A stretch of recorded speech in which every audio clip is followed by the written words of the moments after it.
Cristiano রোনালদোকে কখনো কাঁদতে দেখেছেন?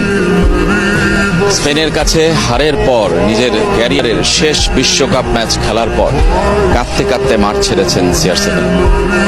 রোনালদোকে আমরা সবসময় চিনি, তিনি বেশি একদম বোল্ডলি কথা বলেন, নিজেকে নিয়ে গর্ব করেন এবং নিজের পরিশ্রমকে নিয়ে তিনি সবসময় সবার সামনে তুলে ধরতে চান। এই 41 বছর বয়সেও তিনি যে বিশ্ব ফুটবলে শীর্ষ পর্যায়ে খেলছেন, দাপটের সঙ্গে খেলছেন, গোলের পর গোল করছেন, সেই জন্য নিজেকে তিনি জাহির করেন। সেই রোনালদো কেঁদেছেন তার জীবনের শেষ বিশ্বকাপ ম্যাচে। হতে পারে এটাই তার পর্তুগাল জার্সিতেও শেষ ম্যাচ। রোনালদো আর মেসির দ্বৈরথ নিয়ে আমরা অনেক বছর ধরে কথা বলছি। এই দুজন নিজেকে এমন উচ্চতায় নিয়ে গেছেন যে কে সেরা সেটা যেমন তর্কের, কে বেশি গোল করেছেন সেটা যেমন তর্কের, কে বেশি ম্যাচ খেলছেন, কে বেশি বয়সে খেলছেন, কত বছর পর্যন্ত খেলবেন, এইসব নিয়ে আসলে তর্ক হয়।